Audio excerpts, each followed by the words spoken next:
Ishita, if grades and scores they reveal performance, then what does an SOP reveal which numbers never can? Closer to home, it's maybe the liberal arts that colleges like Ashoka.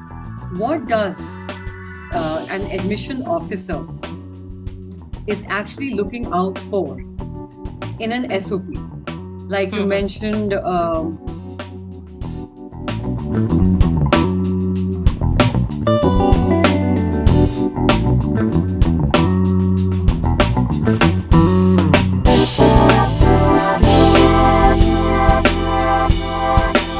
same marks, same achievements, same dream college, but only one student gets in. Why? Because college admission is not just about scores and grades anymore. College admission is a holistic process. It is about storytelling. It is about knowing who you really are. Your SOP, your essay might be the most powerful 500 to 800 words you will ever write. And in today's podcast, we are going to uncover this most powerful yet misunderstood part of the college admission process with our most reliable and relatable career counselor, Ishita Banerjee. Thank you, Ishita, for joining us today. Thanks, Ruchika. Thanks for having me again. Really happy to Our be here. pleasure. So, Ishita, if grades and scores they reveal performance, then what does an SOP reveal which numbers never can? So, Ruchika, here, I'm sure we're talking about the US admission process or the UK admission process. And closer to home, it's maybe the liberal arts that colleges like Ashoka, Krea, Plaksha, where SOPs, um, essays are critical parts of the entire admission process. So, to answer your question, how important is the essay? I think it is one of the most critical pieces in the entire admission ecosystem that a student needs to navigate and do that very well. So that is, I would say, a real short answer to the question that whether it's important. Yes, it's important. And I'm sure in the following questions, we'll probably deep dive into various aspects of why it is so important. So, would you say that essays are actually a deciding factor and not just a mere formality in the colleges and the countries that you mentioned about? Uh, there is an academic threshold that every student needs to cross. Now, once that is crossed, then the essays come to play. So you cannot say that if a college like Yale, Cornell, they have a set GPA requirement from a student, and if you're falling short in that GPA and you've not crossed that academic threshold, you can still make it. I will say that that is a fallacy. Having all these aspects constant, then definitely your essays, your extracurricular activities can make that dent and make you, a student who gets in vis-a-vis a student who doesn't.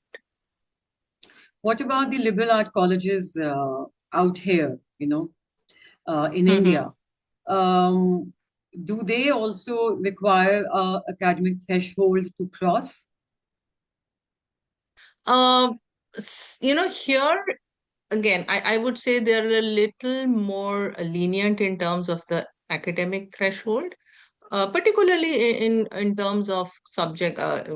Colleges like Ashoka, they're not very uh, keyed in on the whether you got a very high percentage in your CBSE board or whether you had standard math over applied math, whether you're homeschooled. So Ashoka, Kriya are a little more forgiving about your percentage. But what is important for them is definitely that you as a student are able to demonstrate your intellectual capabilities. And that is done through the in terms of Ashoka, it has to be done through the Ashoka aptitude test. So even if you've taken your SAT or any other examination, the qualifiers are still the Ashoka aptitude test, which they really ultimately give maximum weightage to, along with an on-the-spot essay that you need to write. So again, coming back to the importance of essay, when you're filling the application, Ashoka makes you write your story. But again, on-the-spot essays, they make you, they help the college understand your thought process, your independent thought process. All right. So, what does an admission officer is actually looking out for in an SOP? Like you Mhm. mentioned, Ashoka will give an on-the-spot essay to write as well, and there are many other colleges, who will give you a essay prompt, Right. right? So, what is the admission officer or these colleges are actually looking out for from the essay? So in terms of so say let's take the example of US colleges. They have a heavy set of essays that you need to answer, essay prompts. And again, they look at a very holistic sort of an admission where your academics are very, very important, followed by your extracurricular activities and then your essays. Now, what the admissions officers want to see through your essays is that, whether you're able to put together the narrative which tells the story to the admissions officer as to who you are as a person. Who are you beyond the numbers? That is very important. So whether they try to see whether you really have a clear and distinct voice of your own, whether you have that vulnerability, whether do you have that specificity that you want to talk about over the generality. So this is what US colleges like to see through the essays. And also uh, the colleges, one is the Common App, where in the US is concerned, and the second are the college essays. So those are also extremely critical because that gives the student a chance to demonstrate that, hey, you are the college that I'm interested in. I'm doing the research, and that also and it also gives the admission officers a chance to say that, hey, this child is a high achiever but seems like very interested in my college because he's done the research well. So writing those essays become very important. Okay. So, but a student or a learner often faces this dilemma that I don't have any big story to tell, or my story is not very touching or poignant, or like should I Correct. write what feels impressive? I mean, what sounds impressive versus what feels Mm. real. So, how do you overcome these kind of dilemmas?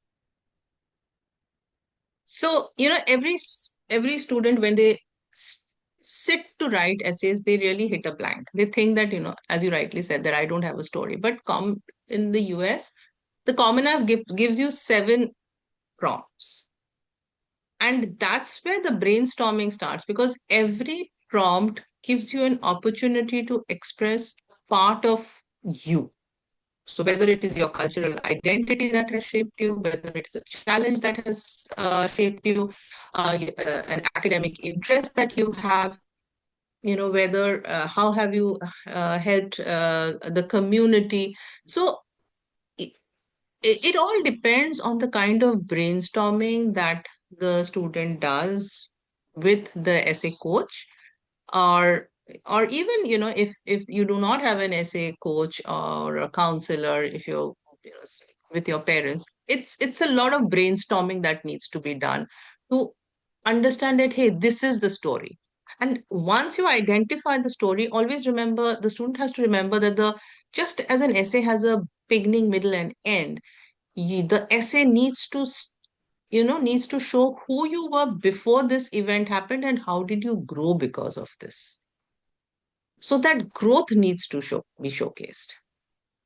So every student has the story. It just needs to be mined. Understood. So, how early should a student start working on their narrative? I wouldn't say they should start as early as ninth or 10th, because your narrative comes through your experience that you are able to gather in the course of your high school years, and also because of moment you are in 11th, you have different kinds of experiences, you have different you take part in different kind of activities. So it's just that, yeah, if you're thinking of applying to colleges which are either in the US or the liberal arts colleges, maybe somewhere in the beginning of 11th or middle of 11th is when you should start looking at your own life story, and uh, map it with the kind of growth that you have had, and identify, okay, this is something that I can write about. Start writing. You may end up writing 10 drafts, but that's fine. So the earlier you start in terms of grade 11, middle of grade 11th, I think that's uh, it's different for different counselors. I would say not before middle of 11th. So, are there any key ingredients for writing an impressive essay? So first of all, it should not be that I want to write an impressive essay. I want to write an authentic essay. So that is a biggest mistake that students make. They feel that my essay has to, have a very polished prose. Uh, you need to have great vocabulary. Uh, but in the end, you're a 17-year-old kid who's writing an essay. Unless and admissions officers are reading thousands and thousands of essays, so they know exactly when an essay is not written by a student. So again, the idea should not be that I need to be impressive. The way I write, am I being articulate? Am I telling my story? Am I showing that I am someone who is moldable? Can I contribute to the community? Because these are the aspects that, admission officers want to see in the student. Can the student get engaged in intellectual discussions? How is the student going to be as a roommate? How will he contribute to the community? So, those are the aspects that need to come out Now, through the essay. you just mentioned that, a student, if it's a 16 or a 17-year-old student writing an essay, then it should sound like a 16-year-old or a 17-year-old. It should sound like, the 17-year-old has written an essay Yes, and not anyone else. But, we often see, especially and specifically in India, that parents intervene a lot. They heavily edit, or they, in fact, some parents go to the extent of rewriting the entire essay yes. for the student or for their child. So how much of parent intervention is acceptable?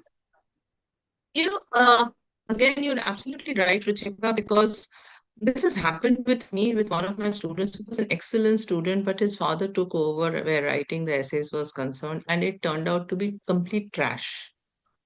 And as a result, that kid only got admission in one college, that too the college where he had written the essay. And I had worked with him and edited it.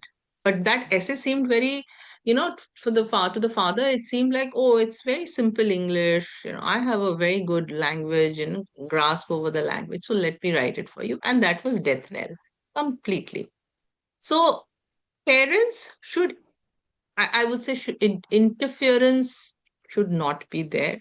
Uh, yes, you support the student, support your child to discuss, brainstorm that, hey, this is a story that seems a credible story that you can write about. Get the child to uh, be constantly, I would say, mindful of uh, little incidents which could shape him, or which are shaping him. Otherwise, sometimes essays are not only written by parents, they are written by parents, elder brother or sister, my siblings ho gaye, or the professors or the teachers. And ultimately, every paragraph reads differently. And this is a very common problem. Yeah. So, what would you say are the top five red flags for an SOP? The first red flag I would say is using AI to tell you that, hey, this is a good story and you should write about it. And you prompting the AI saying that, can you write it for me? So getting AI to write it. And another one is there are humanizing tools. Trying to humanize the essay, saying that, okay, this is a humanizer tool, is a complete red flag because that is also AI and colleges can flag that. So, they have said that they're going to rescind offers if even at a later stage it is found that they have used AI. So I would say number one problem in, and this is, I think, more than anything, it is like a problem right now. The second, another very common problem that I see is students write a CV essay. Okay, I was in 11th and I went to this summer camp and I saw this and then I came out and I did this and I did my internship into that. So writing a CV essay is absolutely a disaster. Uh, Third aspect is, again, this I have personally seen and I have kind of told a lot of my students not to do it, is to write scientific and technical jargons in their essays. They want to showcase that, okay, I have, maybe I can tell you a sentence also, one of my students said it, I optimize a convolutional neural network architecture using stochastic gradient descent for adaptive learning. Hey, come on now, come on. you know uh, these are jargons, like application readers are not trained to Yeah. understand jargons. They're trained to understand, it's not technical accuracy that they're looking for. They're looking for the Mhm. human aspect. So Yeah. that is there. And also the another uh, problem I mentioned earlier is trying to sound like a dictionary. That, Yeah. you're Using trying to fancy use words. all those fancy words like a Mm, thesaurus and, mm, uh, you know, and then making it look totally polished and mm. uh, something which is not real. Like, Yeah. that's not how you are talking in a on a day-to-day basis, right? So you Yeah. can't write that. And I would say again, which is a red flag, is no trauma dumping. you know I don't go trying that, Yeah. this Don't play is a victim mentality. I mean, don't play not a at all. victim and carry a victim No, mentality. yeah, because it's going to be like, hey, this child has a lot of problems, and it's going to be very difficult for us. It's probably not for anything else. Admissions officers will probably sympathize and say, hey, I think this guy has or girl has a problem, so he or she should not be in the college Yeah. ecosystem. So yeah, those are just So, some, but there are plenty, yeah. Ruchika. So, you mentioned about one of the red flags being the heavy dependence on AI and trying to use the tools to further humanize it, so that Mm, it doesn't look like being plagiarized, or, it looks to kind of make it look real when it is not. So, mm. how much is AI helping students write a better essay versus harming the authenticity and the genuineness of their story? I would say AI is not helping at all. Okay. It's not helping at all. And over reliance on AI to write your essays eventually happens that what's happening is, out of the 1,000 applications that AOs are reading, if 5% of the students have used AI, there will be those similar words. It is very evident. So you can ask AI, is this a topic I can write about? In case you don't have someone to brainstorm your essays with, you can use the AI as a brainstorming tool. That, I had this kind of an experience. I went mountain climbing, I couldn't breathe, but I still wanted to, finish my peak. I reached my peak and I was sent back to all of those things. And then check with AI, does this story sound good? It'll probably, AI mirrors what you say, think. So it'll say that, yeah, I think this is a great story, write about it. So then, but the thing is, yeah, fine, then write. But you write. Don't tell AI that, okay, can you craft the story for me? So the message out there for the students and the parents community is that college, the admission officer or the admission panel of any college, be it any country, are smart enough to find out which essay has been, written by an AI or written, by heavily depending on AI rather than your own self.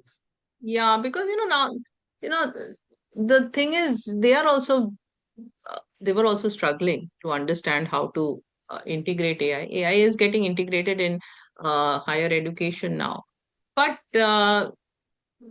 if they have these AI checkers, we don't know exactly, how the system's working Hmm. inside the Correct. admissions office. So why take a chance? What if they're running all your essays through an AI checker? The moment it's an AI written essays, you're going to be on the other file. Yeah, and if we look at a bigger picture, SOP is not just about getting in.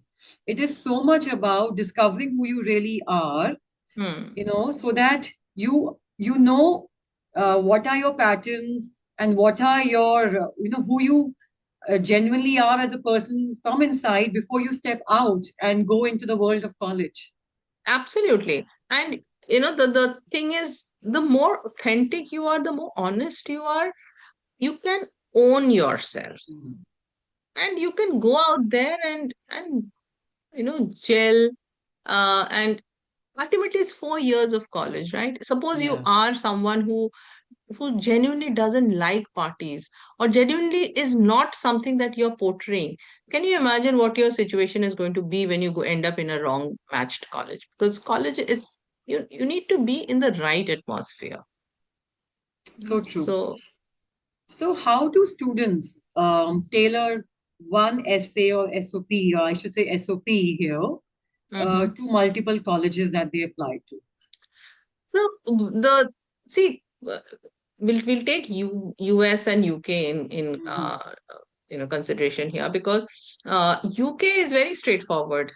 You have now, they've changed. UCAS has changed their system, where they earlier it used to be a 4,000 character personal statement, which would be about 500 words.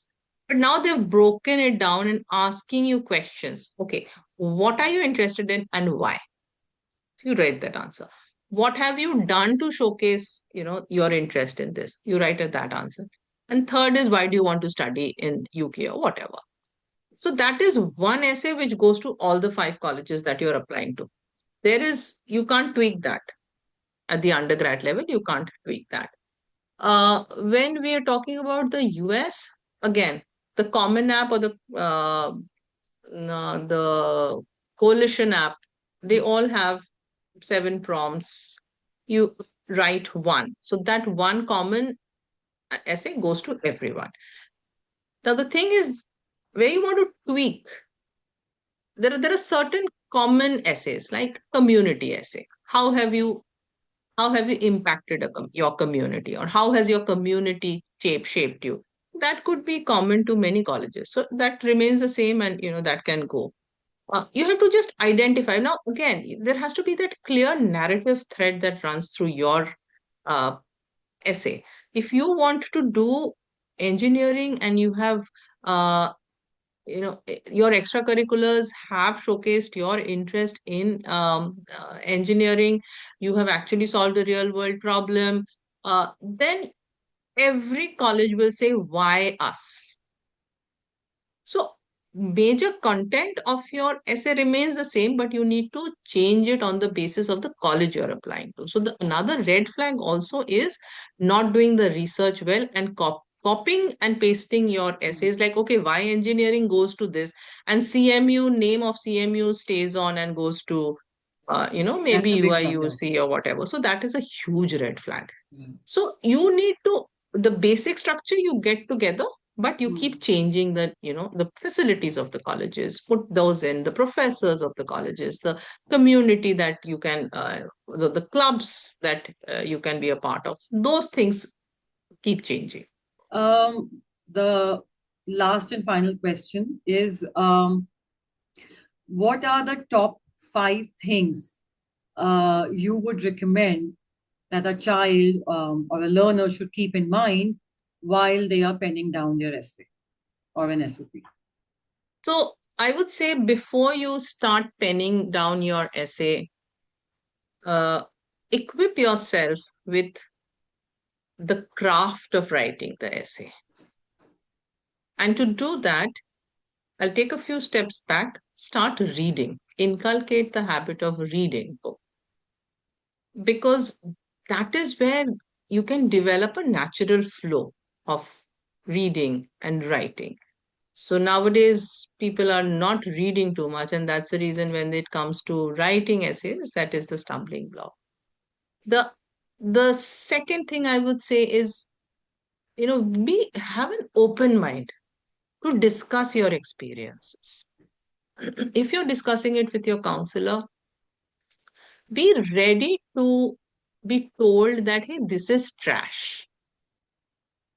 Don't be so, I would say, possessive or about your Attached. thoughts that, yeah, it cannot be wrong. So be open minded, take the feedback. When someone is giving you the feedback, take the feedback. The third thing is deep dive, understand, this is, as you rightly said in the very beginning, Ruchika, is that this is also a time where a student can reflect, can understand themselves. So, and self awareness is very important as you move forward in your life. So, this is self awareness. Don't dismiss any of your experiences as something of no value. Try to see those experiences from a prism that, hey, this happened and then I changed. So it's like deep dive into your own experiences, shortlist a few that you want to talk about, and then just write. Doesn't matter if your structure is wrong, your English is not great. Don't think of all those things when you are beginning to write. That is a hurdle that is going to be crossed. A bridge is going to be crossed later. That's where you can take help from someone who can, probably just edit it. But right, and doesn't matter how many drafts you write.